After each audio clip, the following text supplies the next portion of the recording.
And what a great deliberation, and what a great contribution you have made in the society, and what a great achievement. You are the professor of ranks, and there are many lessons which we can learn from your life, your career. Now, we can entertain one or two questions. Anybody has any question? Yes, we have one question. Please, you can come here. And I saw your journey in this focus also, and it was really impressive. Yeah, basically what happens in the conferences, everybody has their own circumstances. So keynote speaker, he or she must have more than 1 hour to express their idea. So yesterday when I received an email from them, I just took a program. They cut my all the time and they just gave me 35 minutes. So I cut many slides from the presentation. Otherwise, I claim myself about myself. After my presentation, there is no space for the question about the collaboration. About the international collaboration, what is that? We people who live in the economy, but how we think? We are friends, we sit together, we talk unproductive way too much together, but we don't trust on each other. The first thing research it needs a trust. Okay? So maybe by all the quarters across the globe, what I do, I divide time, I divide work together. Let's say you and me, we are working together. You are very good in literature project. I will give you that assignment. One professor, he is another co-author, he is a very good in empirical part. I give him that work. The other person who is very good in result interpretation, I give him that assignment. So in that way, we do combine research. It's not what we say, effort of a single person. It's effort of my whole team. I told you, I have more than 80 people team. So just to make your team, because my mentor, what he advised me, he said, Muhammad, if you have a good team, then nobody can change you. And I remember one day I was just sitting having a dinner with my supervisor and one other colleague. She was also my teacher. So my mentor, he told my teacher, I trained Muhammad very well. Now he can walk. He can, like a jogging, he can run with the speed of rocket in research. Nobody will chase him. I don't want to walk in research. I don't want to have a jogging in research. I will move like a rocket. And all the things you have seen, they are not less than the light of rocket. Yeah. So make your team, then you will attain all your progress. Please. Thank you, Professor, for nice presentation and the kind of achievement you have. I request all, please put your hand together for such kind of professor. Please pay attention, sir. The statement was that researchers and professors, they are not highly respected. It's a contradiction. The kind of contradiction you have created with your own aura and the kind of statement you have given, I think that is something mismatching. With full respect, I respect you, the kind of achievements you have, but it's a very bold statement. I'm sorry to say that. Thank you very much. It is good with the statement. I will say sorry, but the fact is, it is very bitter and hard to admit the fact. The fact is fact. We don't give reserve respect to the professor. The fact is fact. You have a right. You can agree with me. You can disagree with me. But what is my observation? I told you. Yes, please. Third, by seeing your topic, enhancing your career in research, I thought we'll be getting some kickstart lessons for we aspirant. We are normal. We are not. Let's say we can't be. We have 24 hours. As you told, your father took 12 hours. You used 12 hours. All of us can't use that 12 hours the way you use. So I thought we'll be getting because I see all your achievements, all your career paths, your growth. But I am hoping to get. We all are hoping to get a certain thing which will kickstart us to be like you. Not the achievements, but certain kickstarting point, or starting point which may kickstart us. About the finishing of time, okay, and you give me okay, and you give me notification at 11th hour. So it's difficult for me to manage things, but what I did well, okay. And again I said to you, it is your right. You can be disagree with me, you can be agree with me. I'm not forcing you. I just gave my presentation, and what is my observation? I just gave it to you, okay. Either it doesn't matter for me. Is a bold because it's too difficult. I told you, too difficult to admit the reality. Okay, thank you very much, sir. I'll justify. Let's say, in society, if anybody from police, DIG, or SP or DSP, okay, and a professor, both are going to attend a marriage of anybody else, okay, people, they go to the DSP, not go to the professor. This is the justification, and I have seen things from my own eyes. Okay, thank you, sir. Thank you so much, sir. We really admire your presentation style. Wait, we have to give you a certificate and memento. So please bear with us for 1 more minute. Yes, so we have got limited time for our keynote speakers, and we are very sorry for that. We are.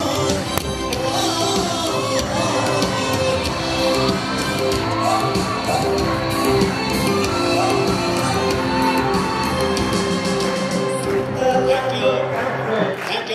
Many lessons we can learn from Professor Sajha, and you are truly international. If you can give 1 or 2 scholarships to our students, then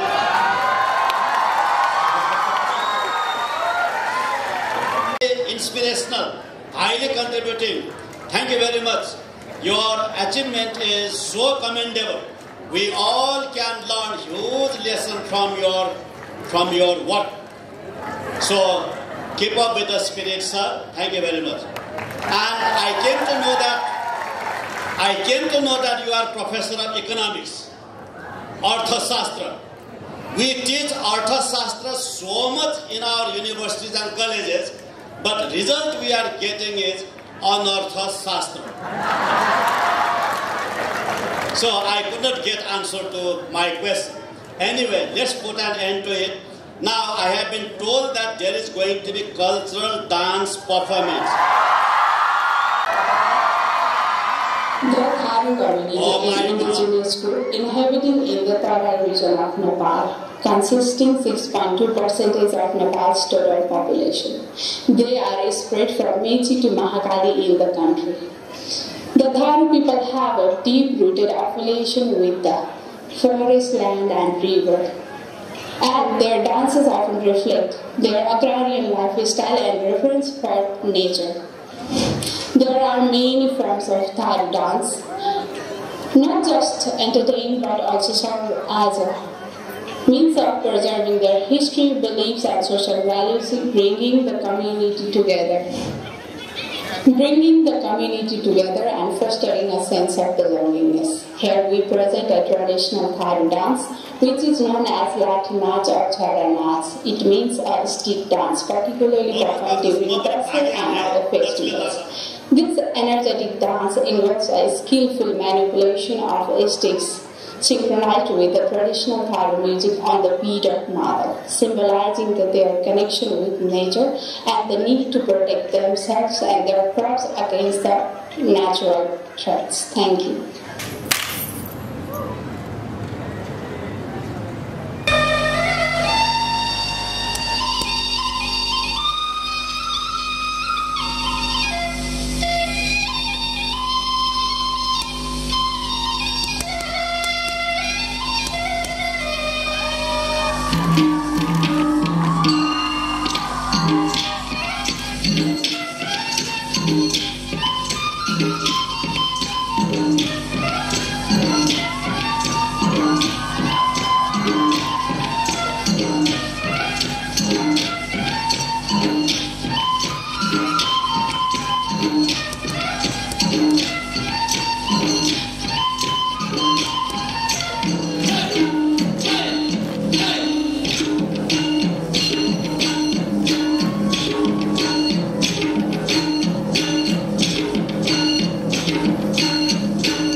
highly commendable.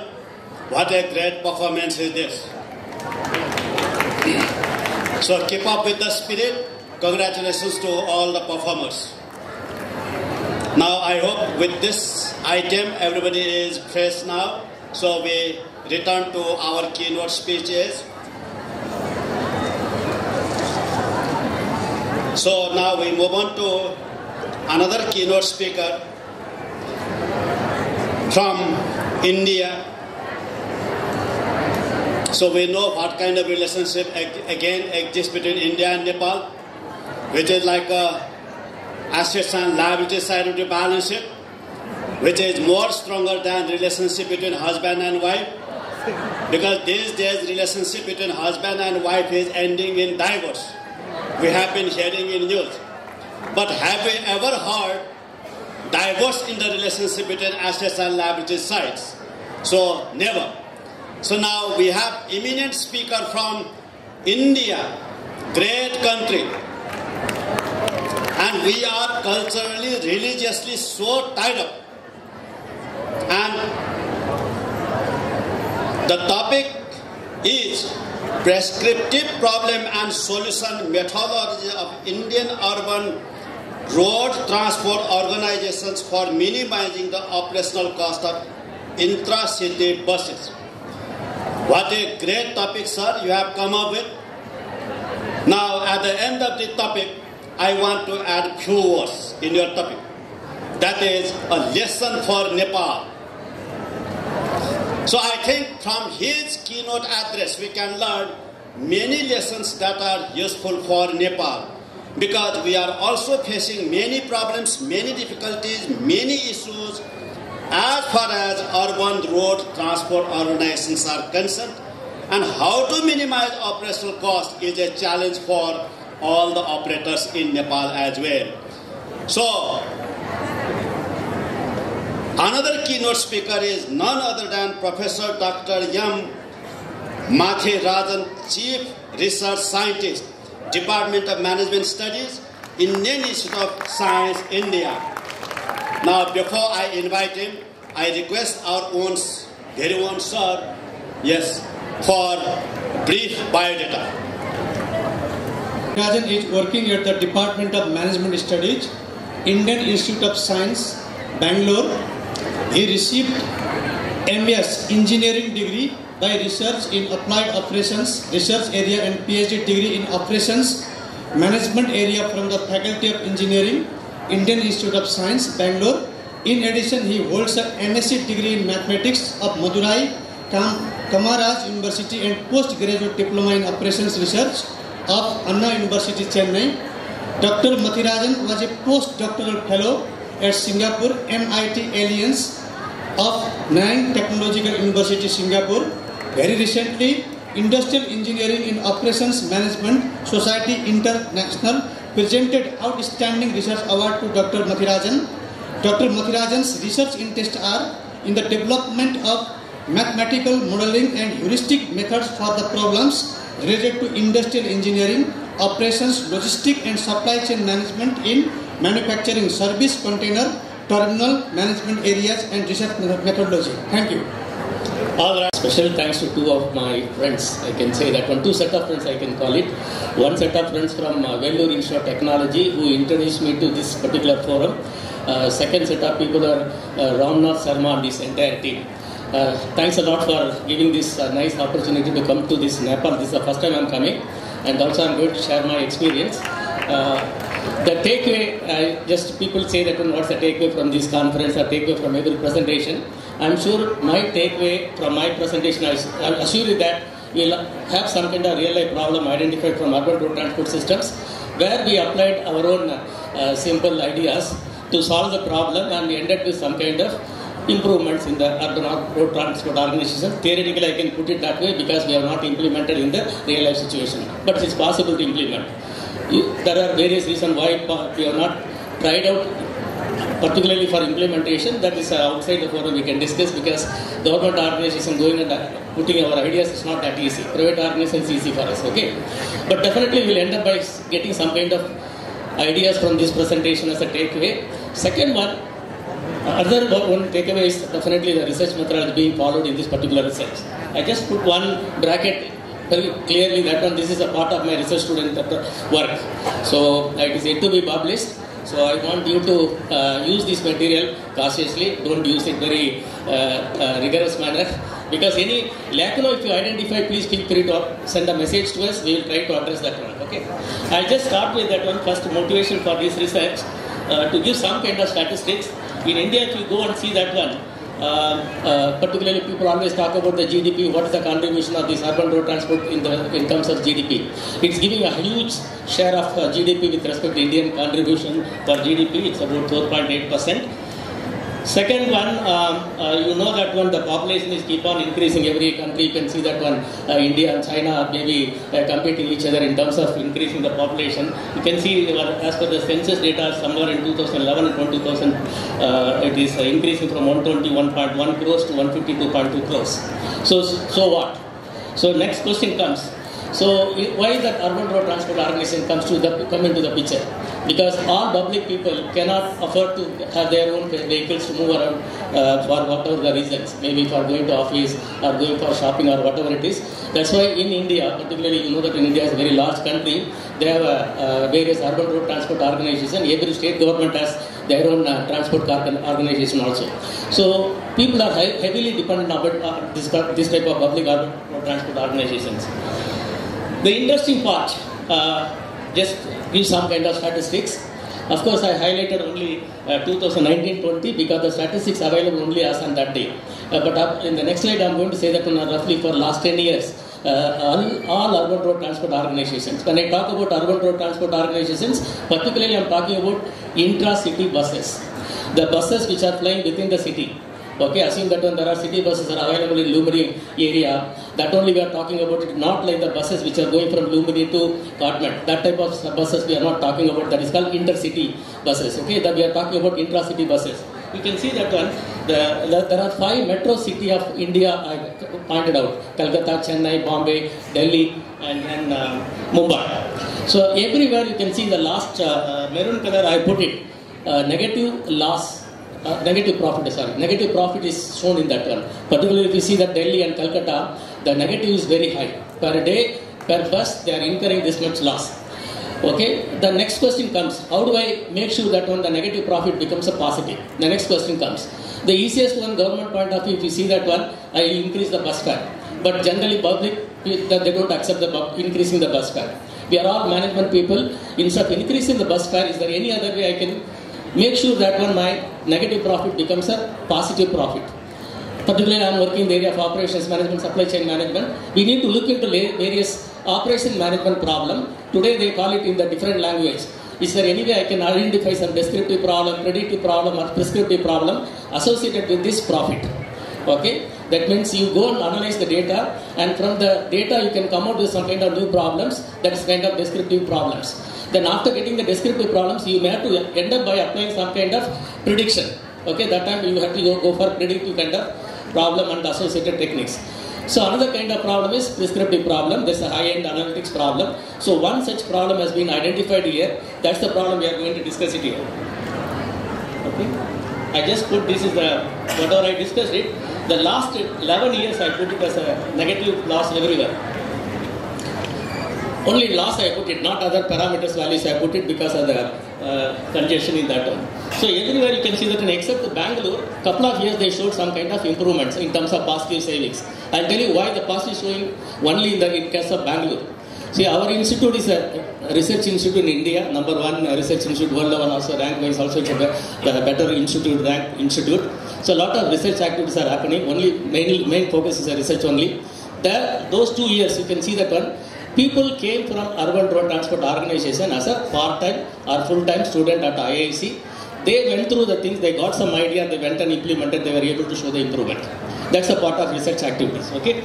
So here, I already mentioned that one. By seeing this negative profit and seeing various parameters associated with operating this urban road transport organizations, one can come out with a lot of business decision problems.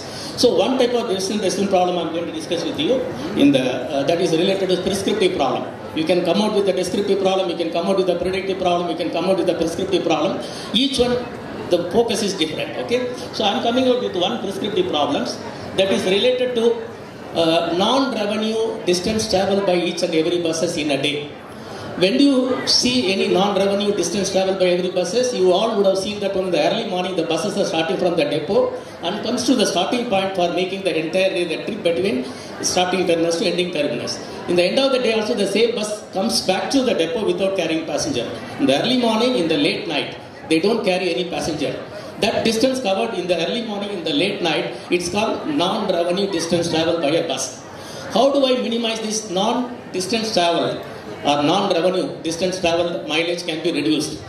How do you do that one? That distance is called as a dead kilometer. Some other country they call it as a dead head trip. Okay, there is no revenue out of it.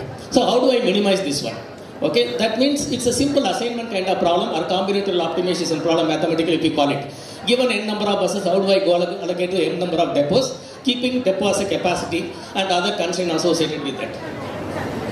So just diagrammatically I mentioned that one. In the early morning the bus starting from a depot, from there it goes to starting terminus, and between the starting terminus ending terminus the whole day it will travel. In the end of the day either from the ending terminus back to depot it comes, or again it comes back to the starting terminus, from there it comes back to the depot. That's the normal practice. Probably you would have seen in Nepal also this type of city buses. Just go and observe it. That distance in the early morning and the late night, even if you stop the bus, the conductor or driver will not stop the bus. That time it comes to your mind, hey, this is the early morning trip, it's going to the starting point or making the trip. So that means that distance travel is called dead kilometer by definitions. Okay.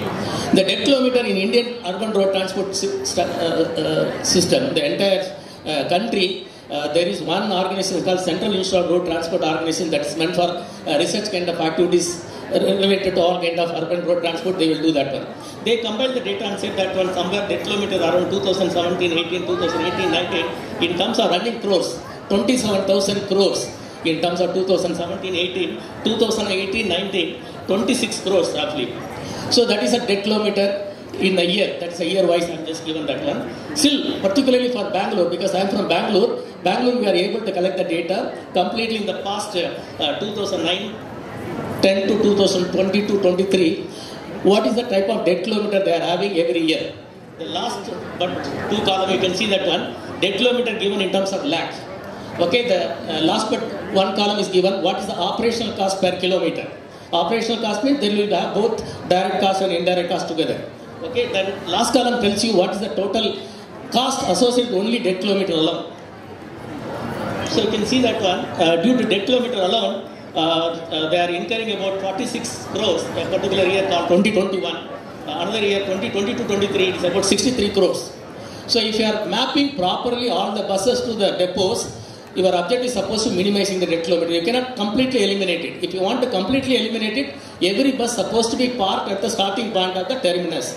Or the ND, whatever the terminus is, A to B, it is taking the entire trip. Every bus supposed to park in the A terminus itself. But it's not possible to do that. There are two reasons. One is maintenance reasons. They are having a depot as a concept. Second is a security reasons. Due to maintenance security reasons, depot concept cannot be eliminated. The depot is introduced only for maintenance and security reasons. That means how do I go and assign each and every buses ideally to every depots so that the possible dead kilometer can be minimized. That's the overall problem.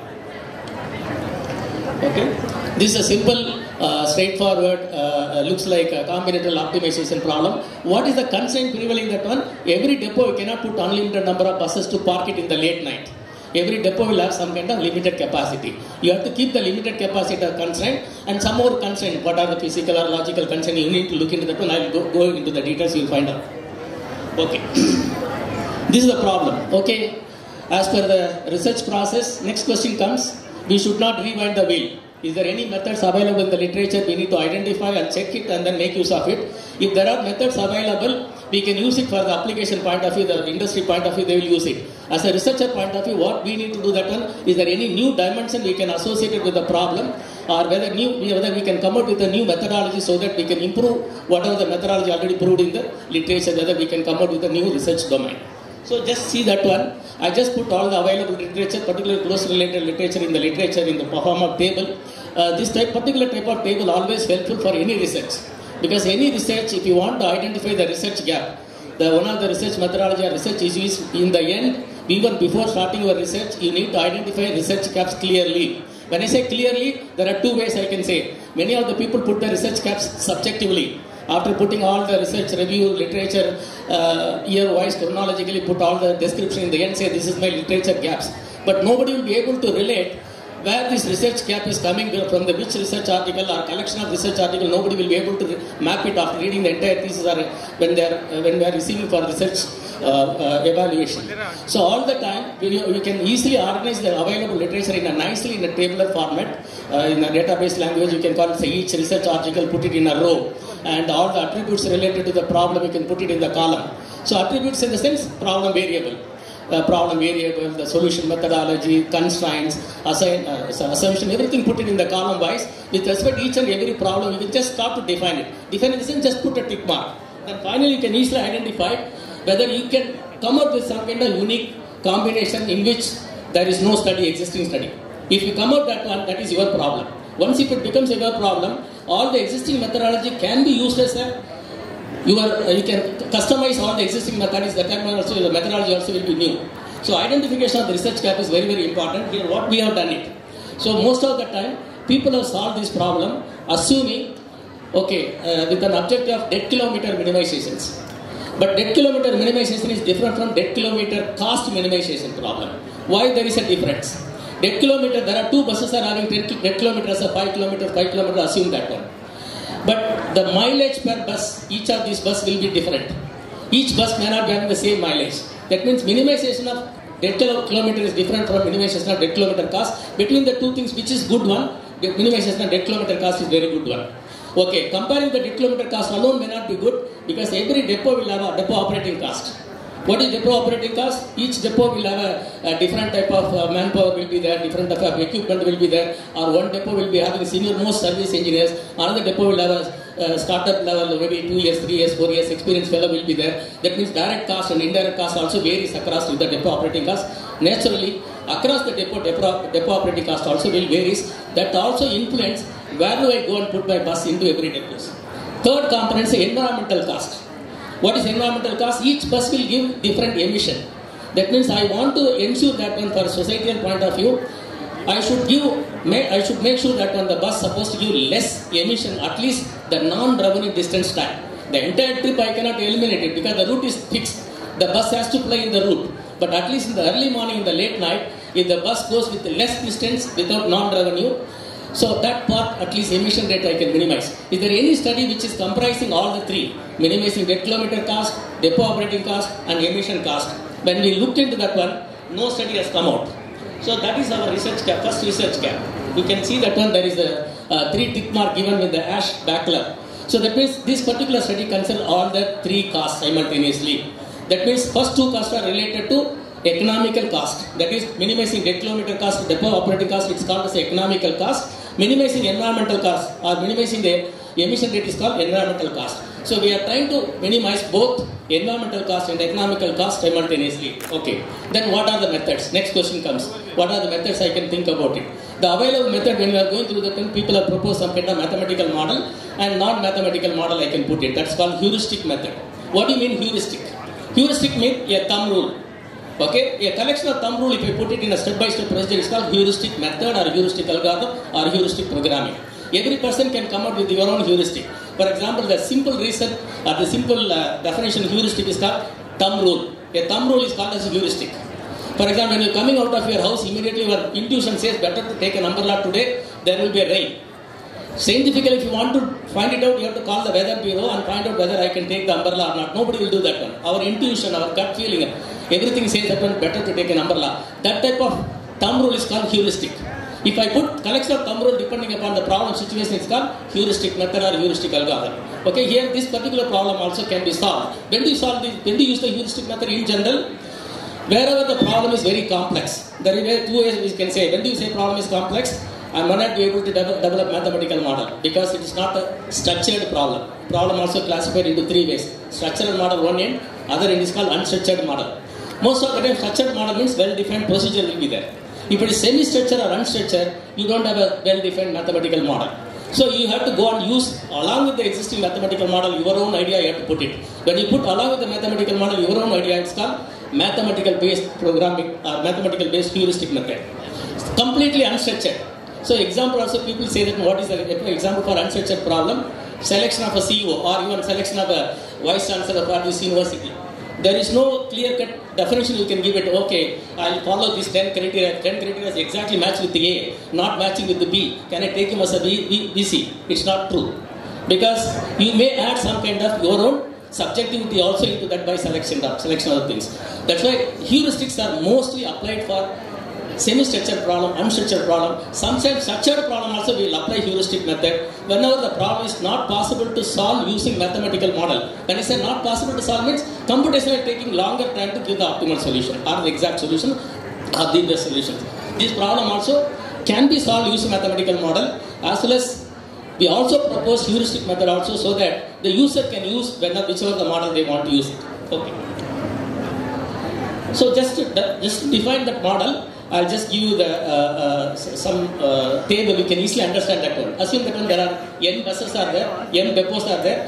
The buses I put it in the row wise. In case the bus 1 is assigned to depot 1, what's the total cost? The total cost nothing but comprising of all the 3 costs. T11 is called all the 3 costs. I'm trying to reduce all the mathematics, okay? And then column wise I put in the bottom C1. What is C1? Depot 1, C1 number of buses I can decide to put it, not more than C1 number of buses. This is the data is given in the right extreme. So keeping that one now, any student, even 11th standard, 10th standard, even some logical thinking people can come out with some ideas. They can develop their own heuristics. Of course, now we are going for some kind of mathematical model. How do I develop for this type of problems? Before going to that one, what are the data are required for this one? I have to define what is DKC, dead kilometer cost. How do I get it? First thing, dead kilometer I need to get it. Once if I know the dead kilometer, then I know what's the cost of the fuel and each and every bus, what is the mileage. Then if I know the mileage with respect to each and every bus, if I know the dead kilometer with respect to every bus, then I know the cost of fuel. I can multiply all the 3 things to get the dead kilometer cost corresponding to the bus which goes into the particular depot. That's what the dead kilometer cost is defined like that. Okay, next is the depot operating cost. With respect to every depot, whatever the buses are going to put it, the depot operating cost remains the same. But across the depot, the bus, if it goes from depot 1 to depot 2, depot operating cost varies. That's why the depot operating cost we need to find it out. The third component is emission rate. If you know that one with respect to every bus, I know what is the cost with respect to emission rate per gram. Also, we have there is a existing literature says that one. Then I can be able to find out what's the environmental cost. So this is given some kind of background information. Once if I have this particular related to this particular slide, if I am able to define for any organization, assume that Nepal has intra-city buses, if I am able to define for all the things, this problem is now ready for solving using methodology, whatever I am going to propose it. Okay, the first, just review the research process. First, I am defining all the 3 costs with respect to the urban road transport problems. Once if I define all the 3 costs with respect to urban road transport problem, that problem I am calling as a bus depot matching problem. That first task is over. Then afterwards, the next question comes, I am going to develop a mathematical model. If the mathematical model, if I develop it, first I have to ensure that one whether I correctly develop the model or not. How do I ensure that one? Develop a small numerical problem, solve it through the developed mathematical model and get the proper interpretation of the mathematical model, then the model is successfully developed and applied or ready to apply, in other words. Second aspect also we need to do in the case of mathematical model, computational, whether it is useful to take it to the real life problem or not. When I say computationally useful or not, see for example mathematical model I developed, it takes 1 year time to give the optimal solutions. But whereas they want to solve the problem, at the most they can wait for 1 month only. Model is useful, but they cannot be able to apply in the reality. Most of the last mile delivery problem, Amazon, Flipkart, they are coming and giving a last mile delivery. It's a classical problem, challenging problem. Because they want to take a decision every, say, 10 minutes time. But the mathematical model, if you propose, it takes about at least a few hours to give the optimal solution. But they cannot be able to use it. That means those type of places, they have to go for alternative method, heuristic method.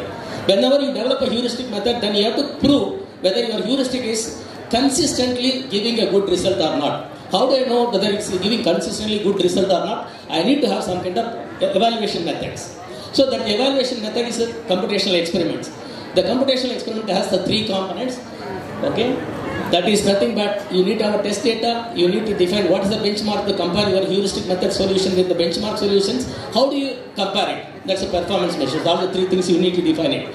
Then you need to compare analyze it. There are two ways you can do that. Empirically you can analyze, statistically you can analyze. This is a proper research process. We call it a research design, in other words you can call it. Now I'll go through this one quickly through the numerical problem. We can understand this process quickly. Okay. So first I give a mathematical model. Okay. For example, any mathematical model, 3 components we need to define it.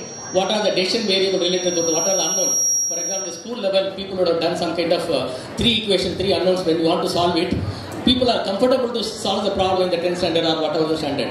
The same problem, they put it in a verbal statement, they have to define what is x1 stands for, x2 stands for, x3 stands for. The same thing, we are also going to define it. So what is the definition of this decision variable? Decision variable is unknown variable, you want to find the values. Okay. Then what are the constraints? When you want to find the values of the variable, which are the constraints are prevailing or not permitting you to easily find the values? Those things are called constraints. There are 2 types of constraints. One is called capacity constraints, another is called every bus cannot be allocated to more than 1 depots.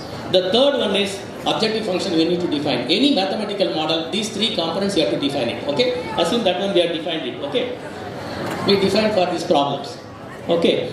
Then I need to find out depot kilometer cost or dead kilometer cost, depot operating cost, and then we need to find out environmental cost. How do I calculate it? Because readily it's not available with respect to every urban road transport organization. How do you go and collect it? In case somebody is interested to apply the same thing in Nepal, this couple of slides will be useful. First thing you need to find out what is the starting terminus for every bus, what is the ending terminus for every bus, what's the distance between the depot wherever it is already there, from there to starting terminus, then ending terminus back to the depot. This information is available in every organization. India they call it Form 4. It may be in the different name, it will be there. This is the data available. But this data is only related to depot 1, what are the buses are there. Depot 2, what are the buses are there. The same bus, if I put in depot 2, what's the distance? It is not available. The same bus, if I put in depot 3, it's not available. That data we need to collect it. Okay, how do I collect it? So easiest one is scan all the starting terminus, ending terminus, and then you can easily find it out. See, for example, this data is missing. In case if I put bus 1 in depot 1, it's already there. If I put the same bus in depot 2, there is no distances available with me. The organization does not have it. Not only here, everywhere in Indian urban road transport organization, the data is not available. It may be true in Nepal also, in any country also. This data needs to be collected. How do I collect it? First thing you need to identify all the unique terminus. What's the starting terminus, ending terminus? If I am able to get all the unique terminus, starting terminus, then I go and find out through your geographical information system or Google map, you go and find out. From the unique terminus to depot 1, what's the distance? Unique terminus to depot 2, what's the distance? Unique terminus to depot 3, what's the distance? If you are able to calculate it, that will help for you to find out the dead kilometers. So assume that one is calculated. Sir, time to conclude. Yes, sir. This is calculated. Okay. So this dead kilometer is also ready now. So I'll just say that one dead kilometer cost is also calculated like this. I'll just assume all these data are calculated. Okay, I'll just give you the computational complexity. The real life problem size is taken and solve this type problem with assuming 50 depots and 6,340 buses. How do I get this number? It is available in BLTC. Only thing, with respect to each and every depot, which are the buses are allocated, how many buses are allocated, that's not there. So we randomly generated, we end up equivalent to that one, we represented 6,255 buses. We solved using mathematical model. We were able to show some kind of per day 1,30,000 rupees we can save it. This is per day. Okay. This I can give you the other method, but anyway, because of the want of timing, I'll just stop it here. This problem can be viewed as any transportation problem. The same problem can be viewed as a transportation problem. You can know the transportation structure. What's the transportation structure? Row wise you have to give the supply quantity, column wise you have to give the demand quantities. Once if you put this problem in the transportation structure, we know that there are plenty of methods available in the literature. That is even the textbook available, least cost method, Goebbels approximate method, Russell approximate method, many methods are available. Those methods are a candidate as a heuristic method for this one.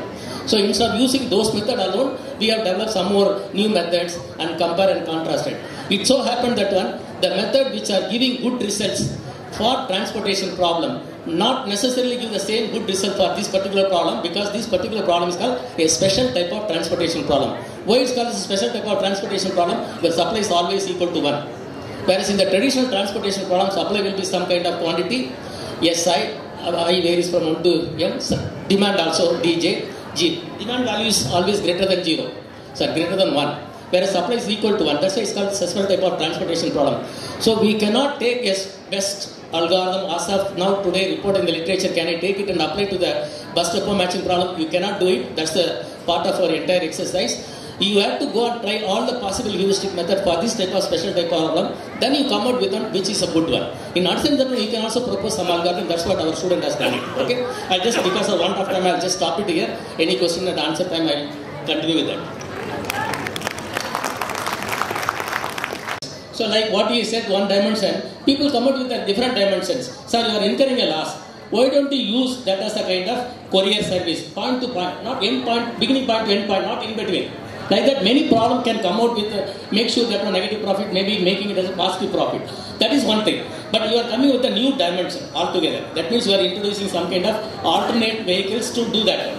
That's a different ballgame. We think that from the operations management, the role of operations management is how do I ensure the existing system can be improvised. This is one of the things. Okay. Another thing you can say that on the depot, what you said that one, depot is not a centralized. It's mostly the depots are introduced in the outskirts of the city in general. It is not central part of the city. Sometimes even the outskirts becomes an inner part. That way they are closing the depot also due to various reasons. One is to avoid the public nuisance. Thank you, sir. Rest of the things we can discuss during the tea time. We are approaching tea time very soon. Okay. So your efforts are really commendable. So we feel like learning more and more. So in this type of international conference, we make a provision for keynote speaker, keynote speeches. So my dear faculty colleagues and students, can you all understand how questions will be asked? So questions are generally coming from keynote speakers only. Questions are not coming from outside the keynote speaker. So we encourage questions to come from students and our faculties. Anyway, thank you, sir. Now it's time to honor you with certificate and the gift, token of love. Our campus chief sir is ready for this. He has been waiting.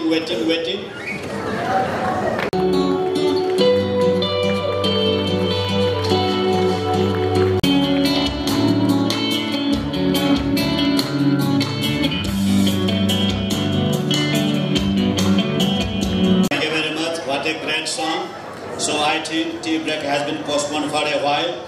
Now we go for another keynote speech. So now our next keynote speaker is from Malaysia.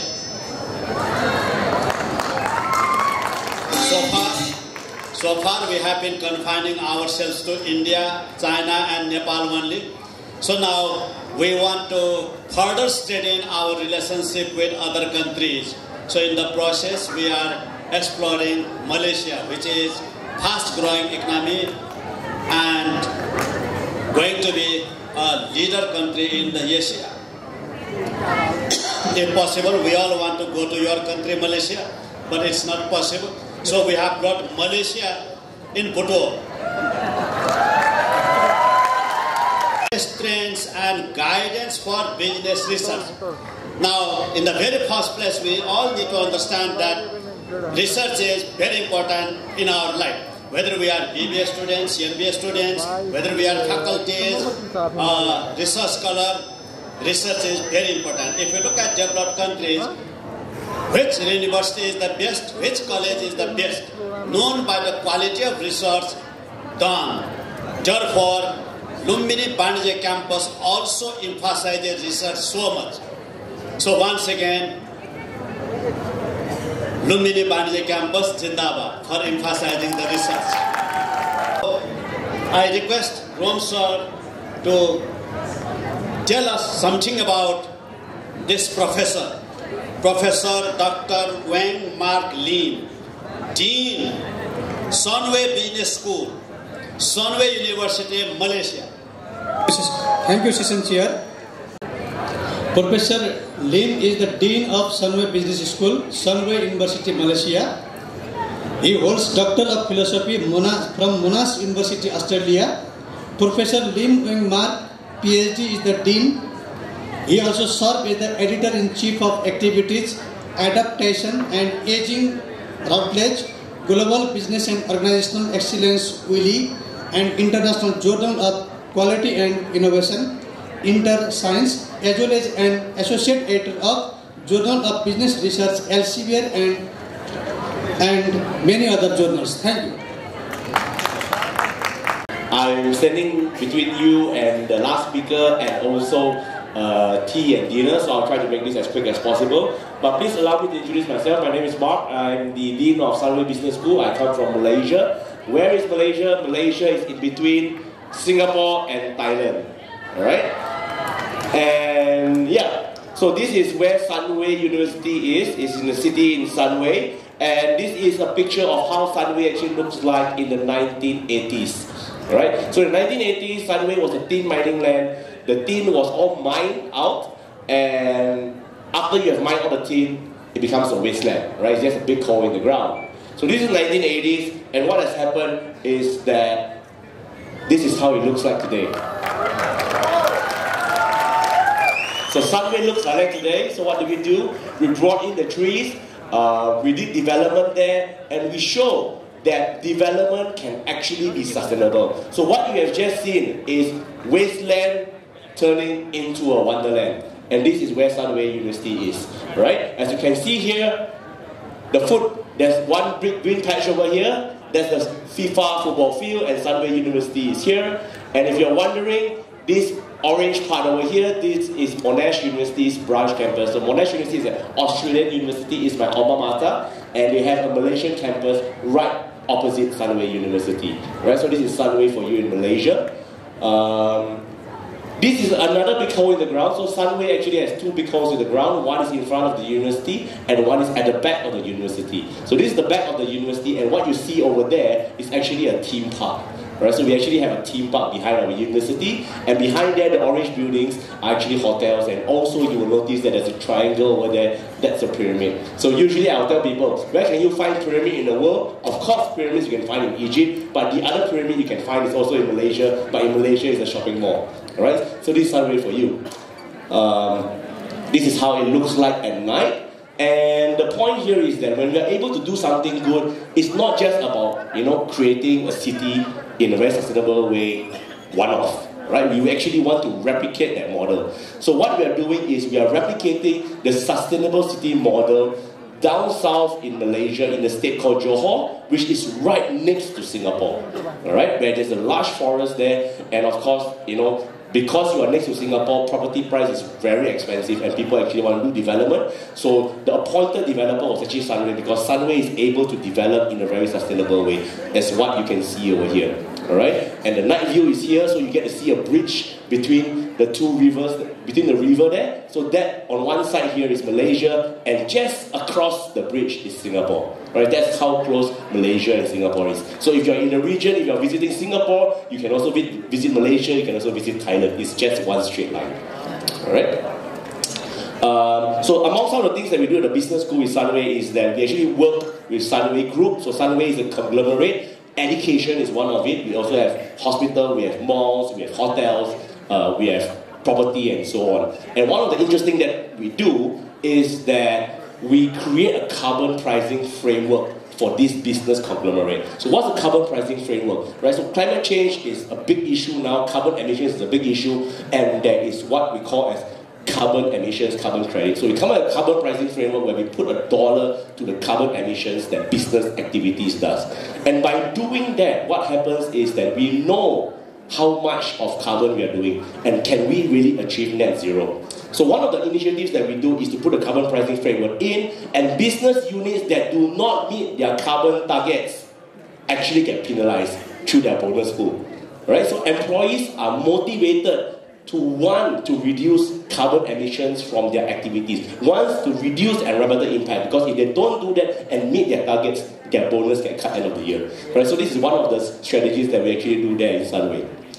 Other than that, we also give out scholarships as well. So I understand there are some bachelor students and master students over here, so you're interested to also do studies outside of Nepal, you can also consider doing Sunway. So we do give scholarships based on merit. This is In the middle, we have the Queen of Malaysia over there coming out giving scholarships, so we're actually quite well connected with the royalties as well as the politicians in Malaysia. So at Sunway, we believe in doing well by doing good. So I wanted to give you a little bit of backdrop so that you know actually where I come from, right? Because I think this international conference is also good to introduce, like what our chairperson as SHAJHA mentioned, introducing, bringing Malaysia here to Nepal. So hopefully I brought a little bit of that over here.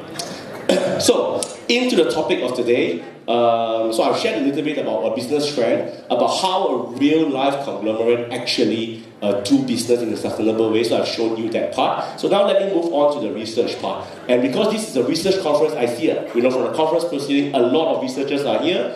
And one of the things, coming end of the year is to plan what we're going to do next year, right? What kind of research are we going to do next year? So now is an opportune time to plan. And when we plan to do our research, I think it's important to also think about what is our goals, right? So for many of us, our goals is to publish in the top tier journals, right? Your A-star, your Q1, and whatever not, right? So to publish in these kind of journals, we need to know what is happening over there, right? Because if not, it becomes very difficult. Right? Usually A-star, AQ1 journals, the acceptance rate is only about 10%, which means that 90% of submissions get rejected.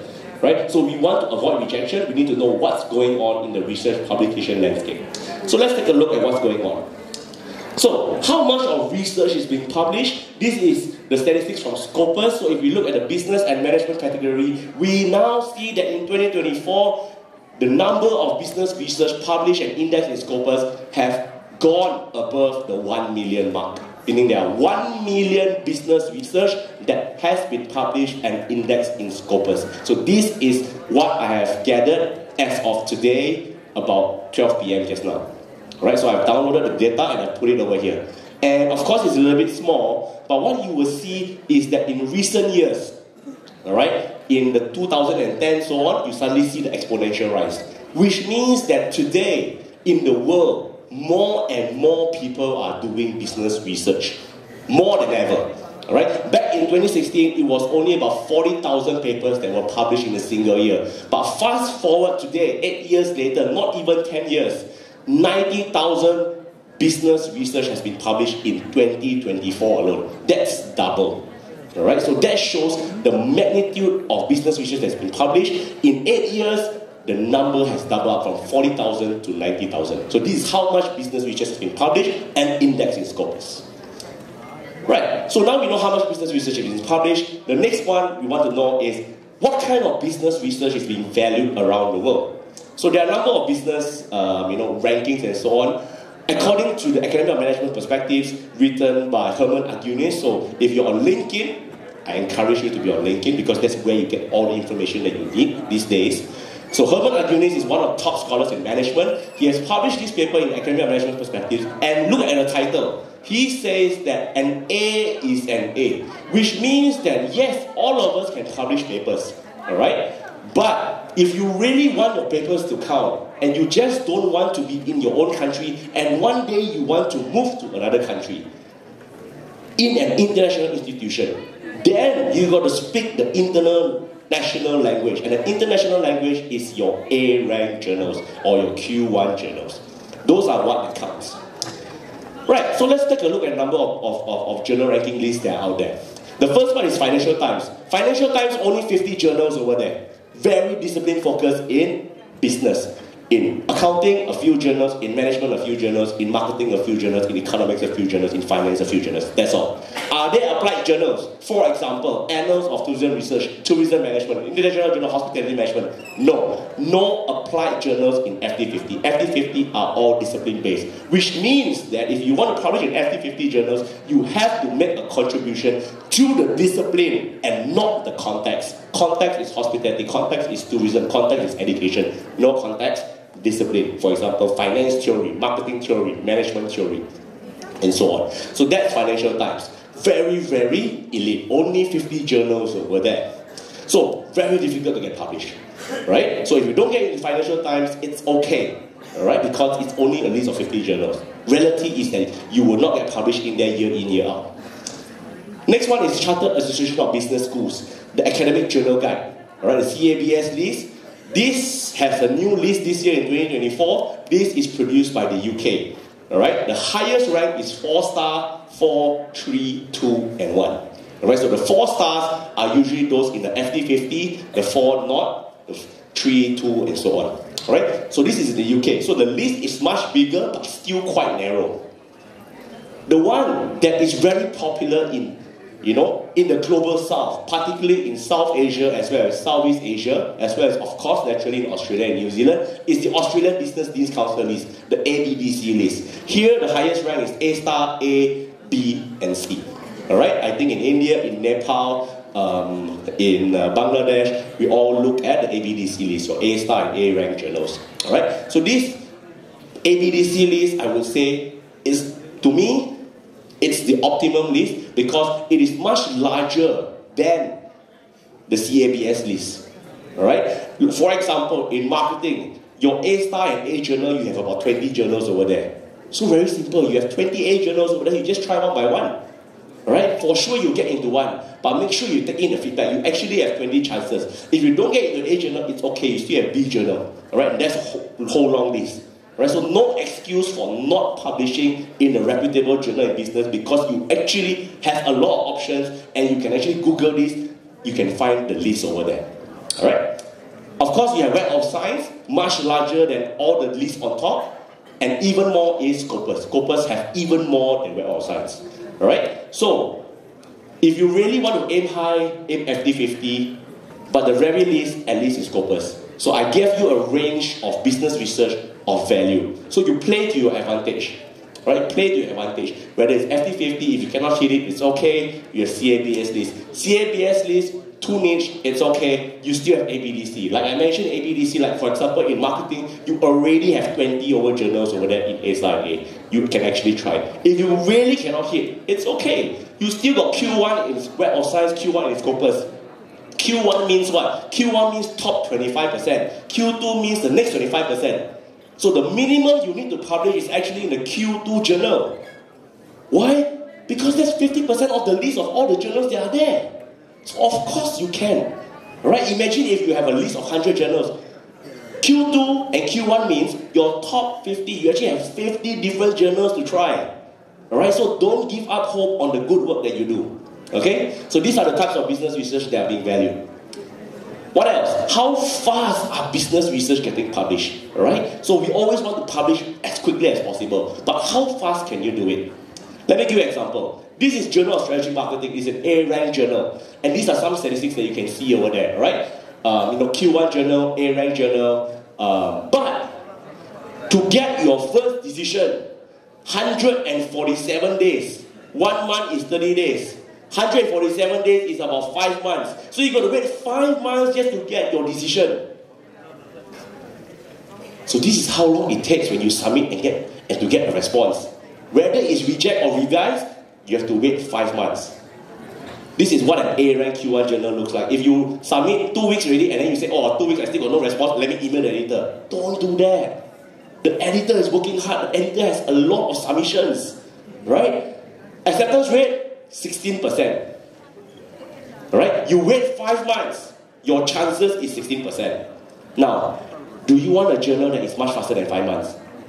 Of course, some of you will want that. You want fast. So how fast can it be? As quickly as 1 day. The Service Industry Journal, Q1 journal. As fast as 1 day, you already know whether your paper got for review or whatever not. Alright? And then within 30 days, you get your first decision. Whether it's reject or actually revise. Right? 30 days. But now, you want fast, you want it in 1 month, what is the acceptance rate? 10%. There is a big difference between 10% and 16%. That's additional 6 more chances that your paper can actually get a revision decision and finally get accepted. In academic publishing, percentage is very important. So if you want a journal that is fast, chances of you getting rejected is much higher. So this is where when you talk to senior professors, those that are much older, they will tell you the longer it is, the better the news. Because why means your paper is actually in the process, there is a better chance. If it's much faster, you chase the editor, chances are you actually get rejected. So why is it longer? Very simple. In a journal that takes a longer time, for example, I'm an editor in both journals. So in Journal of Strategic Marketing, right? I can take my time. So if I got 2 reviews, 1 reject, 1 revise, what do? I find a 3rd reviewer. A 3rd reviewer will take a while. So that's why it takes 5 months. In a journal, service industry journal, where my time as an editor, I need to return the decision within 1 month. If I get 2 reviews in, 1 reject, 1 revise, what do? Reject. Because I don't have 2 revised decisions. So that's why it's fast, because I don't go and find a 3rd reviewer to help you out. So that's the difference between a slow journal and a fast journal. A slow journal will give authors the chance as much as possible. A fast journal do not. As long as you receive 1 reject, means you don't have 2 revise, reject. No matter how good the paper is. Because why? The goal of the journal is to have fast turnaround, not about helping authors. Helping authors takes time. So that's the difference. So don't chase editors, especially end of the year, because editors go on holiday. Reviewers also don't want to accept review invitation. Alright? So that's the reason. Alright? So this is how fast and how much business research is being accepted. So, what kind of business research are being expected today? So we know how much is being published, what is being valued, how fast the review process takes, and what is the acceptance rate. The next question is, what exactly is the expectation? So this is a rejection letter from the Journal of Consumer Behavior. And you will notice that there's a lot of words over there, so just look at the words in green and the words in red. Right? So, this is in marketing. It's also in management. Alright, I cannot say for economics, finance, and accounting, but in the management and marketing area, this is the prominent trend. Cross-sectional studies, meaning a survey that's collected once, is not getting published anymore in your A-rank journals. They actually want either a longitudinal study or a mixed method study. You have study 1, you have study 2, study 3. That's what they're looking for in one paper. Right? Another example, Journal of Retailing and Consumer Services. Same thing, but the rejection letter gives you a little bit more details. For example, if you never proofread your paper before you send in, and there are grammatical errors, typo errors, they reject it. Other than that, if you actually use student sample, so if you are doing a marketing study and you use student sample, they will reject your paper. In management, you do a management research and you use academics, they reject your paper. Why? Because in marketing, you need to get a consumer sample. In management, you need to get managers. Yes, academics are also managers, but they are not representative of managers at large. So your type of sample will also determine whether you get into the review process or not. So these are some of the reasons of why papers actually get rejected in these top tier journals. So, another interesting question. So this is very interesting. Because why? Now you come to conference, you see, wow, there's this established scholar. We see a 70,000 citation scholar over here. Alright, Muhammad over here. Oh, let's collaborate with him. Alright? And then whoever, you see so good on LinkedIn, like myself, I receive a lot of invitations. Why? Because everybody is like South Asian name, and then suddenly you have one Chinese name over there. Right? So my papers are like that. So people thought that I like to collaborate with South Asian authors, which I do. Why? Because you guys in South Asia, super efficient, super intelligent. Alright? The shortcoming is positioning for storytelling. So I have that skill. Alright? So my role in my papers is usually that, the positioning of the paper, the theoretical contribution. So, does having established scholar help? Answer is depends. Right? Depends on what? Well, the answer is having established scholars help if they actually help you in co-designing your research. If they design the research with you, it helps.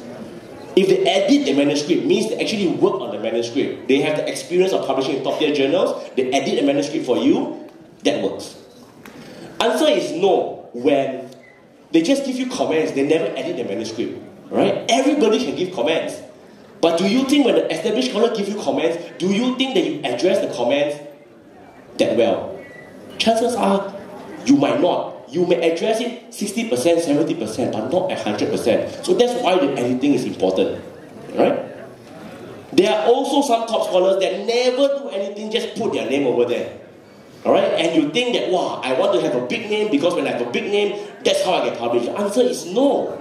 Very simple. You put a big name in your paper. Does it help? I will tell you it helps. Helps in what? The editor sees the paper. Oh, there's a big name. Okay, I think this should be a good paper. Let me send it to the review process. So yes, it may help in that manner. But once the paper go out to reviewers, doesn't help. Why? Because if your paper has full of grammatical errors, the big name scholar just put the name and never edit the paper. Your paper goes out to the reviewer don't know who you are, the reviewer see grammatical errors, the reviewer see typo errors, the reviewer see poor positioning of contributions, reviewer also recommend reject. When the reviewer recommend reject, what will the editor do? The editor cannot give you a chance for revision. The editor will also reject your paper. The first time, the editor may let it off. If the editor keep on seeing that top scholar, and this is always the result of the top scholar, is always getting rejection on the paper, the editor will know that this top scholar here just put the name and they will just reject it the next time. This is actually the truth. So we editors know which top scholars are name dropping and which top scholars are not name dropping. Alright? So that is actually very interesting. So it doesn't help when you actually have top scholars that just name drop in their papers. However, even though it's a yes, top scholars can help you when they co-design and edit, but caution should be there. Why? Because editing is not magic. If the journal wants longitudinal studies, the journal wants mixed method, the journal wants multi-studies, and your paper is only a single study, even you get the top scholar, very difficult for the top scholar to do anything, because the top scholar cannot edit the paper until the paper becomes multi-study. Just can't. You have to go and do additional studies. Alright? So, all these things needs to be present. Multi-methods, multiple studies, and so on. Right. So, what needs to get done to get published in top-tier journals? So, let me give you a few examples from my own research. So, I begin with systematic literature reviews. Why? Because literature reviews don't need any money. You just need effort. You just need to do the review, and then you can get the research. Alright? Systematic literature reviews don't need to collect data. So, no money involved. So this is an example. This is on home sharing. So as you can see, it is so complex. Everything on a single page until you cannot even see what's written over there. But this is the summary of the review of home sharing. What type of theories have been used? What type of context and what type of methods have been used? What type of antecedents that influences people to actually engage in home sharing? What are the decisions between the host and the guest? What are the outcomes on the economy and so on? Alright, so this is an example of a review paper on home sharing. This is published in Journal of Business Research back in 2021. So it can be as complex as this for systematic literature review. However, systematic literature review can also be as simple as this. Stakeholder theory, using bibliometric analysis, coming up with word clouds. Word clouds is so much more simpler than...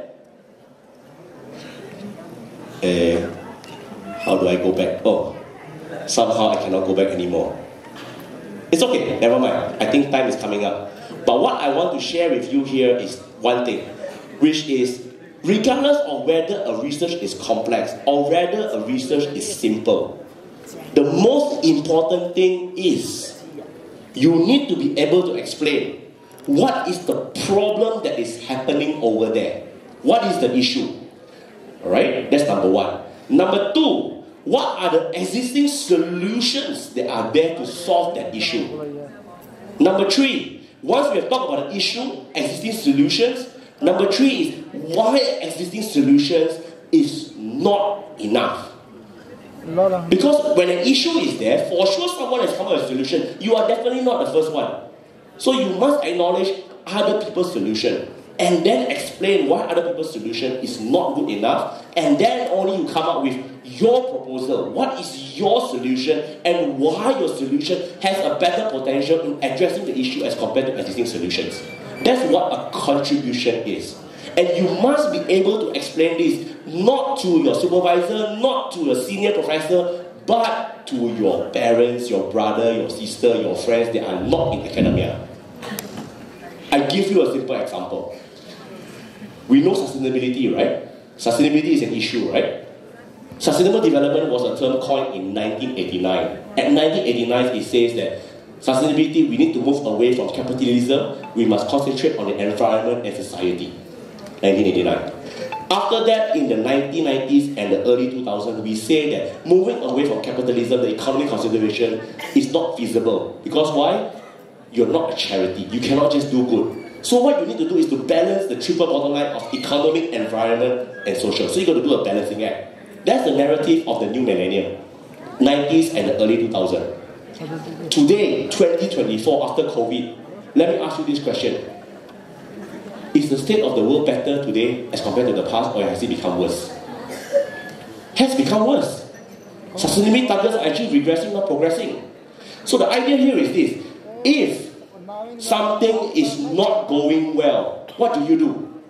You change. You don't say, we must focus on the environment, we must focus on society. You change the narrative. Right? So, an example of an idea, of a theory that I come out is this, the sustainability pyramid. The idea is that 80% of people in society don't give a damn about the environment or society unless the economic considerations are being met. People will always take care of what's closest to them before things that are further than them. So the sustainability pyramid says that you must fulfill the economic needs first before the societal needs and the environmental needs. Why? People will care about their own pockets first, and then their family and friends, and don't need the environment. What is the theoretical logic behind this? It is from Management 101, Maslow's hierarchy of needs. People always satisfy the lower level needs before going up to the higher level needs. People will take care of their food, their thirst, their safety, their love, their career, everything, and then only become philanthropy, self-actualization. So that is an example of showing what is the problem, what is the existing solution, why existing solution is not enough, what is the proposal, and why a proposal will actually have a better chance at solving the issue as compared to existing solutions. Right? So I think I will stop at there. These are just some of the other research that I do, but I will share with you after this, so not to worry. So conclusion really is don't think too much and make sure you just get your basics right. Alright? Because all of you have the privilege to be here in an education institution to hear from keynote speakers around the world. Remember, you have this privilege. Other people who never step into a university don't have this privilege. If you have this privilege, you must make sure you actually deliver the solutions to make the world a better place. Right? So there are a number of articles that I've written, the guide. So if you Google my name, you'll get to get all these guides. But if not, I'll share with you. Critique and change, what is a good research topic, the art for writing, philosophy, you know, your positivism, post-positivism, all these things are there. Theory development, how to actually write review papers, how to do bibliometric analysis, what else? You want to learn about qualitative research, you want to learn about quantitative research, you don't want to read a few hundred pages book, you just want to read a journal article. These two papers are there, just published this year in Australian Marketing Journal. How to revise, so revising papers for submissions are actually quite important. And a checklist of what you actually need. Right, so I have all these guides over here that you can actually refer to. If you need, I'll be happy to share them with you. Alright, so with that, thank you very much. Hope you have enjoyed it. And if there's any questions, more than happy to take them. Thank you. Thank you, Professor. And by gathering all this information, all about publication, which every faculty must know. So every faculty must publish. So in USA, they have a saying, publish or perish. So publication is a must. If we don't publish, then we have to be out of our profession. When we get revision, because the reviewers are having a different perspective, different angle. So one comment only I want that, suppose somebody is asking us to change our methodology or add some variable, and it is contradicting our methodology or something. Do we need to really address that, or in such case, what response we can give so that we can convince, what kind of response will convince them? Very good question. So, people will do this, do that, and whatever not. Alright? Can you tell them? No. Very difficult. Alright? We are not a global north. Global north always say, fight for your rights. Alright? We do that, what happens? We get rejected. Right? So what's the reality? reality is very simple. When people ask you to do something, there is an ego that is in place. Global North doesn't understand what ego is. Global South no. In the Chinese culture, we have face. In Southeast Asian culture, we respect others. Alright? Alright, thank you very much. You can address it using your data, address it. You cannot address using your data, very simple. So we can put in the also limitations discuss during the dinner time. Dinner, limitations, and future research directions. Yeah, so you mentioned in the Financial Times list that journals, they don't go for the applied economics, because you mentioned that Annals of Tourism Management, and some other journals. So I think in FT50 business side, they have monopoly in the journals list, okay? And if you remember, so you can say Journal of Business Ethics, then Econometrica and Research Policy. So Econometrica is also from the applied side. Just one journal is a research policy we may consider from the economic side. So as you mentioned that, because according to my view, how much I learned from my experience, there are two types of contribution, you may say novelty. So one side is theoretical and one side is applied. So if we think about the applied side, so we may consider Econometrica, because in Econometrica I have not seen any article that published there and that is based just on theory. Because once you introduce the theory, you need to prove your theory with the, empirics. So similar case with the, research policy. And similar case, I published one paper in FE50 and Journal of Business Ethics in 2019. So same, first we got the theory, then we prove our theory with the, empirical results. So I think in these journals, he is right, that to publish there is difficult, but not much too difficult if you focus, the focus of your contribution is very confined. Okay, so, thank you, sir. Exactly. Thank you so much. It might take 5 months also, and we are afraid if it takes 9 months, then we will have a baby born. Anyway, thank you. So it's now time for our campus chief sir to honor our professor from Malaysia with certificate and the token of love.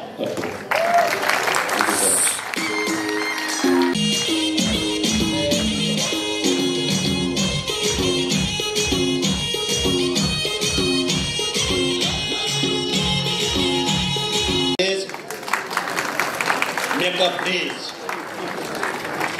Alright, so second last keynote speech is over. Now we have last keynote speaker coming up. Last keynote speech coming up. It's my privilege to introduce our next keynote speaker, Associate Professor Pen Sri Akajit. Is the Associate Dean for Research and Graduate Studies, Faculty of Technology and Environment, Prince of Sangla University, Phuket campus. She holds Doctor of Philosophy in Environmental Management from Chulalongkorn University, Thailand. Thank you.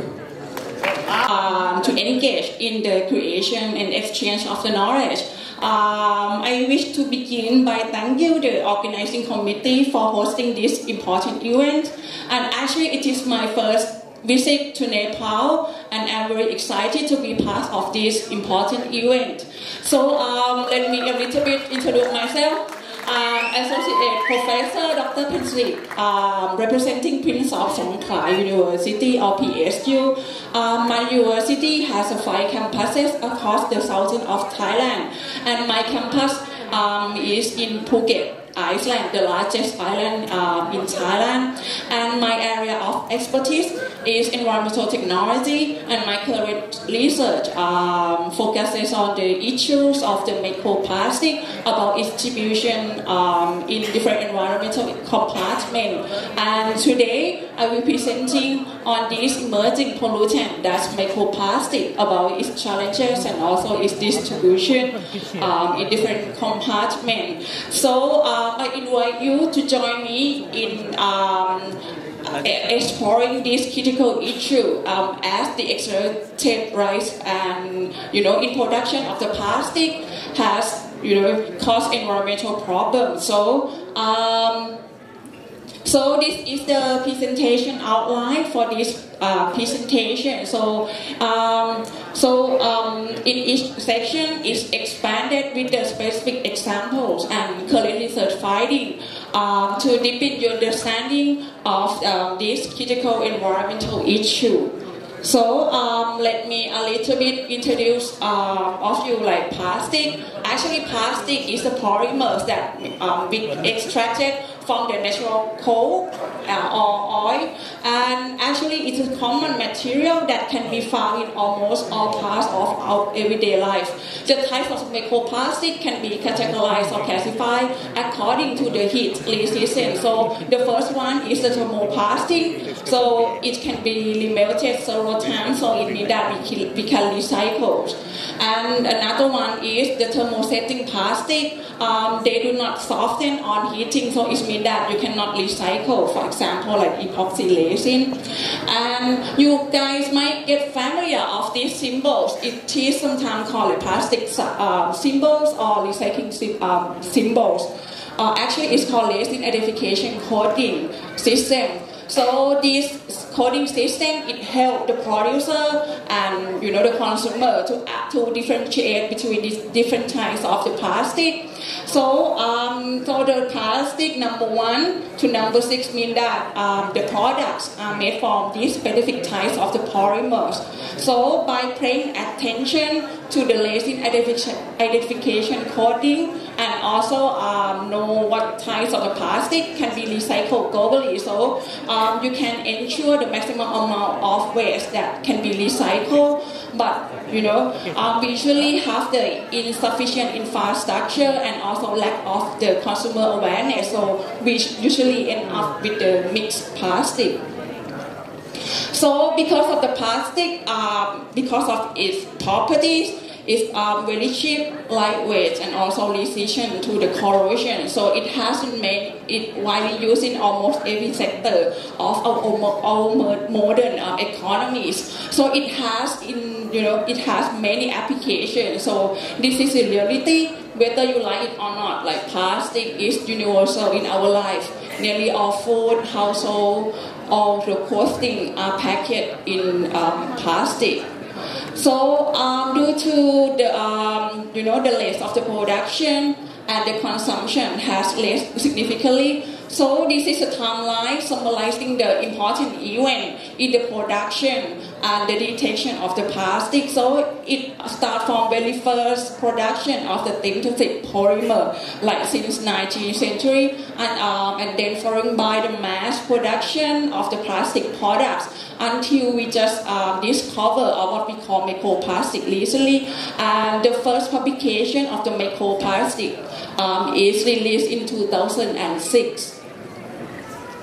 So the rapidly increasing production of the plastic has become one of the modern environmental issues, as most of the plastic produced worldwide are the plastic packaging, which are the single-use products and are discarded after the first short use. So this can cause the environmental impact because it's persistent, non-biodegradable, and also release such harmful chemicals because during the production process they have been added some of the additives, also the pigment, to make it like a plastic. So this can have a chance to release and can transfer to the food chain, and then it can cause the contamination in our environment. So the presence of the plastic really highlight the urgent need for the sustainable solutions.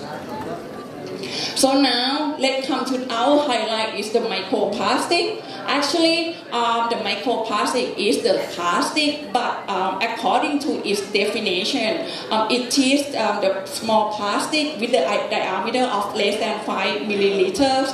So because of its small size, random morphologies, and polymeric diversity, so the detection and identification and quantification, is very challenging. So I want to show you, this is a size comparison of the plastic particles. So the nanoplastic is the one with the smallest particle size, and the size is comparable to the size of the DNA. And in terms of the microplastics, the size is approximately to the size of the human hair. And sometimes you can look at by the naked eye, because the size can go from the millimeter until micrometer. So you need some kinds of the equipment, that's the microscope to look at it. So the small size of the microplastic not only complicate the detection and identification, but also increase the chance that this can release throughout the environment and can cause environmental problem. So in summary, the challenges in the management of the plastic is because of its small size and irregular shapes, and also the polymer types that there can be a variety. So all we need specialized equipment in order for the accurate identification and quantification, and also because of its small size, so it can disperse widely in the environment. And this can transfer to the food chain and cause the bioaccumulation and biomagnification in our environment. So not only the size is important properties of the plastic, but also the density of the plastic can be considered as one of the important physical properties. Here we have the water as the reference, 1 gram per cubic meter. So the density is very important because it affects its behavior in the waste stream and also in terms of the waste management. So the polymers that have the density lighter than the water are likely to float at the top, and the one with the higher density than the water, higher than 1 gram per cubic meter, are likely to sink down at the bottom. So it means that the lighter particles can easier dispersed throughout the environment and always end up in the water bodies. And so my understanding the sources and the types of the microplastic is very crucial for developing the strategies to mitigate their impact to the environment and also to the human health. So actually the sources of the plastic or the microplastic can be classified into primary microplastic and also the secondary microplastic. So for the first one, primary microplastic is produced for the specific purpose. So you might see it in everyday life. For example, the microbead in the toothpaste or your facial scrub, something like that. And another one is the secondary microplastic, is from the breakdown or degradation of the larger plastic into the smaller particles. So this is a summary of the classification of the microplastic that we classify according to the chemical composition, also the primary and the secondary, and also the source of the microplastic can be classified according to the land-based sources and also ocean-based sources. So the land-based sources is responsible for more than 80% of the plastic that end up in the water environment. And these sources are include when you discard your plastic products or when you burn such a plastic waste. And then the last 20% of the plastic that end up in the aquatic environment come from the ocean-based sources. So for example, when you use the fishing net, the fishing gear under the water for aquaculture activities, something like that. And as the plastic, as you know, it had long degradation time, but the decomposition of the plastic can occur mainly through the photolysis by the UV exposure. So this resulted in the oxidation of the polymers and the breakdown of the bond and the bleaching of the additives. So the physical chemical properties of the plastic will change. For example, the color, the sizes, and also the surface as well. So when the larger plastic, break down into the smaller plastic, it will then be consumed by the small organism. For example, zooplankton, plankton, shellfish, and then to the small organism, and this can transfer up along the food chain to the human, and it can cause potential health risks associated with the human consumption. And there are many, like right now, recent research that also reported the problems that associated with the microplastic ingestion. For example, like the problem with the digestive system and also the tumor formation.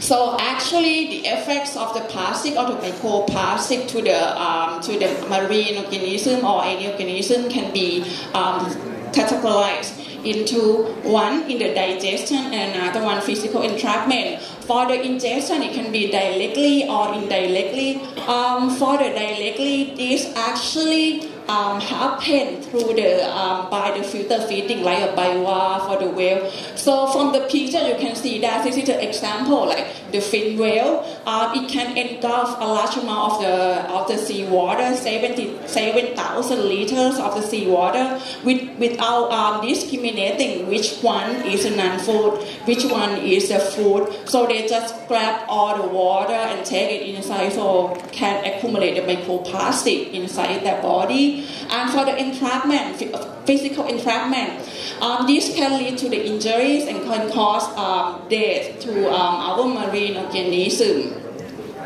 So this is just an example to show you the effects of the plastic to our marine organism. So next I will, let me know about the brief methodology about microplastic analysis. So this is, we start from sampling until the final identification. So the process begins with collecting our sample from the environment and then site separation. So this typically, you can use the equipment like the sieve or the plankton net or the washing net to target the specific size of the plastic, and then the extracted particles will undergo density separation and organic matter digestion. So for the density separation is very crucial because you need to separate our microplastic from another contaminant like the organic matter, water samples or the sediment. And it begins with like mixing our sample with these solutions. So and then the floating particle will go to the further analysis. Next is the organic digestion, because in our sample we have all the contaminants and also organic matter. So what we need to do is we need to get rid of other pollutants or another contaminant. So we can use a variety of reagents, and the most commonly used one is the hydrogen peroxide. That's the strong oxidizing agent. And once the microplastic is identified, the polymer types are characterized by using the equipment like a Raman spectroscopy or Fourier transform infrared spectroscopy. And this is the choice of the chemical that you can use for the density separation. So the choice will depend on the specific requirement of your studies and also the type of the plastic being targeted. So for example, if you use the sodium chloride, that's a really cheap one, but with the density of 1.2 gram per milliliter, so you can able to separate the polymer types like PS, polystyrene, polypyrene, but not the one with the density that higher than the sodium chloride, like a PVC or PET. So this is the methodology that we use in the water samples. So it start from the sampling and then site separation, and then we go for the organic matter digestion, density separation, and for the characterization. And okay, this is wastewater as well, because wastewater can be considered as the source of the microplastic in the aquatic environment as well. So the process is very similar of what we have in the water sample, except that we might need to repeat the organic matter digestion like several times. And this is for the soil and sediment. So you can use the sieve for the soil separation. And when once the digestion finished, so our sample will be filtered by using the filter paper to collect the microplastic that is retained on that filter paper. This is microplastic. This is a microscopy. It is the commonly method that we use to identify and detect our microplastic based on the color, the shape, and abundance. So this is what you can see under the microscope, something like this. And when we talk about the shapes of the microplastic, different shapes can be identified, but mainly into 4 categories: fragment, film, fiber, and palette. So this is the definition. So this is okay. Just show you the examples of the morphologies of the microplastic as well. So by you looking at that picture of the microplastic that I showed you in the previous slide, you cannot make sure that it is a plastic. So you need another equipment. So the most widely used one is the Fourier transformed infrared spectroscopy. So it will to determine the chemical composition of the plastics. So this is the result or the spectrum that we get from that equipment, that instrument. So this is a spectrum that for our sample. Then we will compare our spectrum with the reference spectrum in the library, which may contain 1,000, and the software will use the algorithms to match with the closest reference spectrum in the library. And in terms of the similarity between our sample and the reference one, we can quantify here by using the HQI, heat quality index. So the value can be from 0 to 100. The higher the value, it means the better match of these two spectrum. And next section, and this should be the last section, is the microplastic contamination in the environment. So these are some of my research that focuses on the microplastic contamination in different environmental compartments. And since the investigation of the microplastic along the coastal environment has been increasing due to the increasing amount of the waste generated by the increasing number of the tourists, as Phuket, where I come from, is very popular and is very famous. So it attracts a large number to come to my city each year. So such a high number of the tourists might have the negatively impact to the environment, and the substantial amount of the waste can be one of the consequences, especially in the coastal environment. So this is Phuket, where I come from.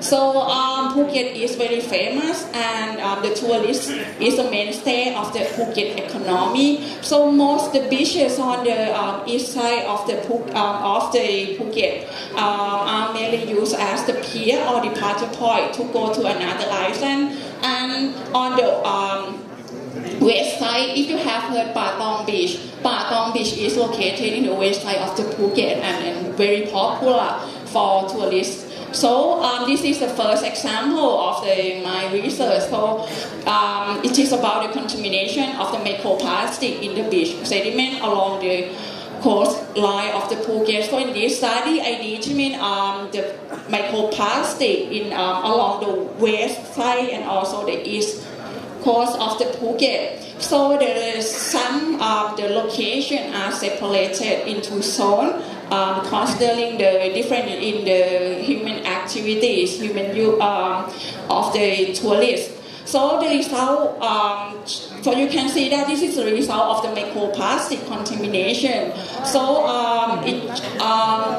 you can see that the microplastic, they are, just vary among the beaches. So in this study, the quantity and the distribution of the microplastic, they were attributed to different inland uses and also in waste management. So the high abundance of the microplastic in this study among in Lawai and Chalong that is used for the pier or departure point. But population pressure along the west coast also contribute the significant high of the microplastic as well. Oh, sorry. Okay. So when we look at the polymer types of the plastic in the beach sediment, you can see that the highest abundance are in PET and polystyrene or PS.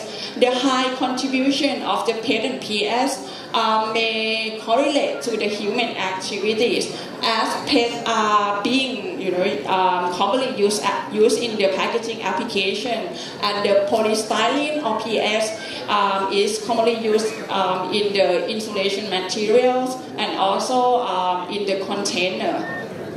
So when we use the statistical analysis, it confirms us that the polymers that we found are correlated somehow with the tourist-related activities. And next is the microplastic in skin mussel. So who's in this room like to eat skin mussel? So you might stop eating skin mussel after my presentation, because green mussel is the filter feeder. It can cause human exposure to the plastic or the microplastic, but the green mussel can be considered as the major aquaculture species of the bivalve, and most commonly consumed bivalve in fishery market. And in this study, it is like very first preliminary study and the first evidence that we found the contamination of the microplastic in the green mussel.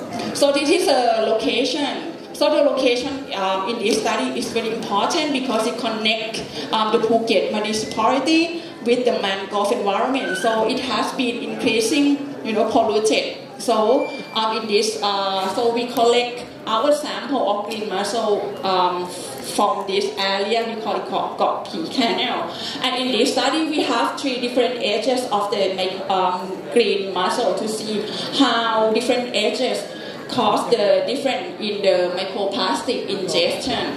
So this is the result. We also found that the green mussel can ingest the microplastic, and according to the result, we found that 40-60% of the microplastic are found in the fresh water and also in soft tissue as well. And also for the ingestion rate, we found that the green mussel, they have the average ingestion rate about like 7 of the microplastic item per individual of the green mussel. And this is the physical properties of the microplastic. It is really important because the shape and the color can be considered as the important physical properties because it can relate to the microplastic sources. So this is blue. So from this study, blue color is predominant. And also the fiber represent more than 90% of the shape of the microplastic. So these indicate that it is suggested that the ingested fiber might come from the fishing net or the fishing gear that used at the farming. And for the polymer types, we found the polyester and PET. And this is a very common synthetic polymers, as PET are being dominant in the packaging application, and also polyester we can find like in the textile industry. So this is in conclusion, cleaning or washing the green mussel is very important step because we found the microplastic like 40% in the fresh water. Okay, and next is the Marcia optima and Lingulata arenata. So this is another marine organism that mostly harvested by the local people in the Phuket province. And Marcia optima is very commercialized bivalve that eat by the local people. And Lingulata anatina or the lamp shell is like very special one that we found in this specific area of the Phuket only, not another province of the Thailand. And then this is okay. So we also found that very similar of the physical property optima and Lingurata arenata, they have the lower ingestion rate as compared to the green mussel because it's smaller size as compared to the green mussel. So next is the microplastic in seawater and zooplankton. So zooplankton is the primary producer. So the information from this study can be valuable information for the local people about the extent of the microplastic pollution and also the chance that microplastic entering the food web. So this is our experiment and my student collecting our seawater at My Khao Beach. And this is a location, so it is within the Phuket International Airport. So this is very special and important location as it is one of the few remaining beaches where the sea turtle are continue to nest. So it is very important and critical location. And this is let's move to this one. It is the zooplankton ingestion of the microplastic. So in this study, you can see that we found the microplastic as well in the very small organisms, zooplankton, but the ingestion rate is very quite lower than the green mussel and also another two marine organisms. So the ingestion rate is about like 0.022 of the microplastic per individuals. And I will move to the microplastic in wastewater because microplastic have the ability to pass through the different process. So in this study, I want to determine how much of the microplastic in the influence and also in effluence. And also, I want to use the AI or artificial intelligence. So I use the deep learning algorithms to help us to classify the shapes of the microplastic. Okay, so I have 5 models: efficient net, less net, mobile net, inception, and less net. So as a deep learning is a neural network that can extract the very complex information from the image. So due to the large number of our sample might cause the human error in the identification. So the classification of microplastic can minimize the burden of researchers and can eliminating human error and also less time consuming. So they have many applications for the image classification. So this is just an example. So the results also show that we found the microplastic in the wastewater as well, in the influence and also in the effluent as well. But in this study, we have quite a high removal rate, more than 98% of the microplastic removal by the wastewater treatment plant.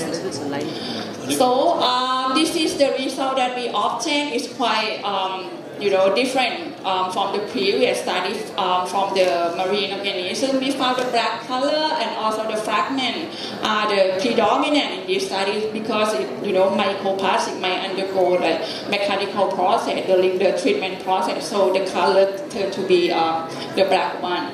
And this is the result that we obtained for the our models. So you can see that our models can achieve the testing accuracy. It can classify to be more than 98%. And this is the example of the gap cam, or sometimes we call it heat map.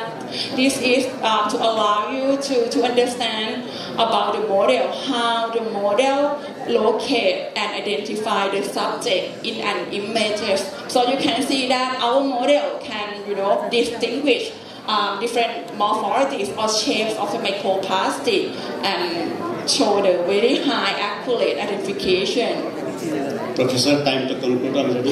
Okay, so this is the user interface that we developed. So we deploy our models in the web application and also in mobile application. So if you access through this website, you can upload your photo, microplastic photo, and the predicted result will appear here. And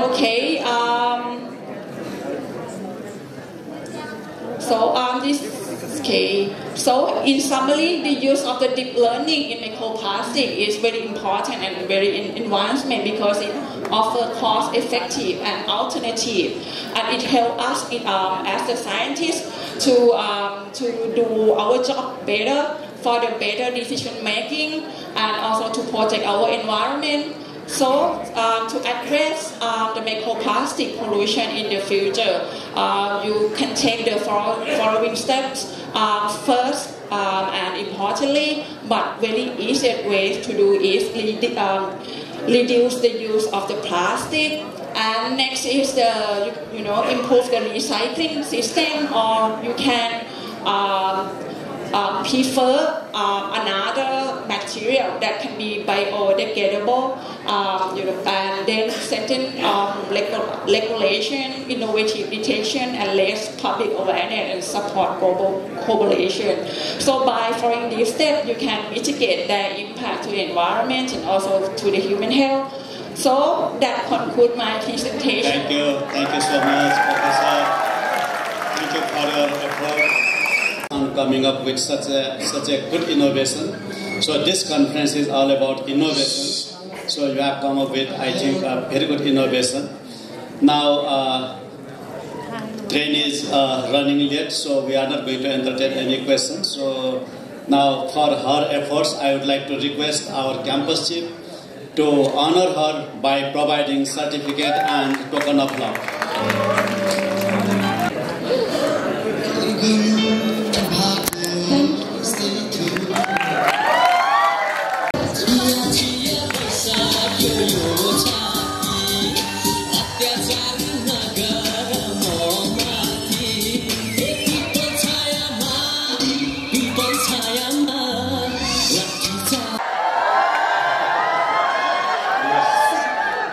Okay, are you ready?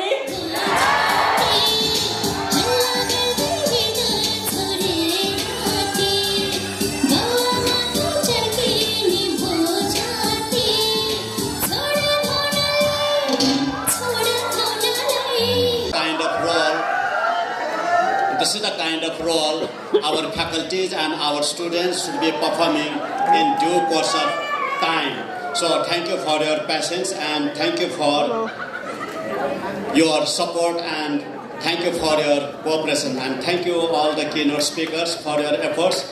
And I'm very sorry that we could not give you more time. We should have given more time, but time constraint is always a big problem in any conference. So here also the same problem we are facing. All right, now I am trying to conclude. So in conclusion, I would like to say that if I look at you, you are all champions. So our keynote speakers are champions, our faculties are champions, and our students are also champions.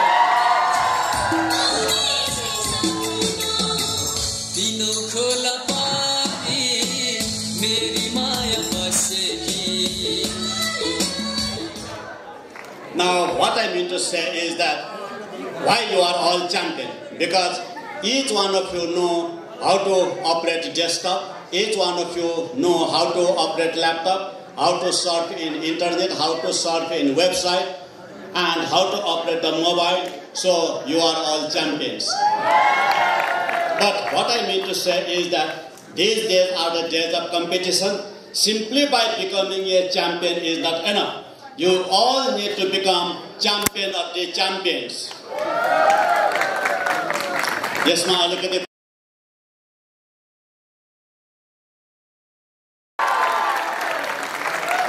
So we would like to develop very good relationship with Malaysia as well as Thailand.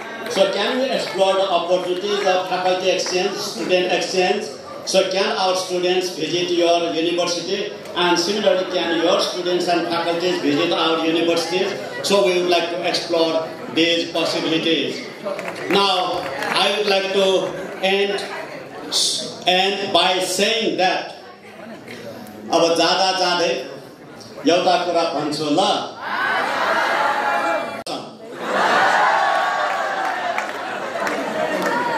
कुरा के हो भने जिन्दगीमा केही यस्तो काम गर्नुहोस् ताकि मानिसहरू तपाईको नाम फेसबुकमा होइन गुगलमा सर्च गरोस्. So with this I conclude this session. Now I would like to request campus chief sir. I think he has some announcement to make. Provide token of love to the session chair of the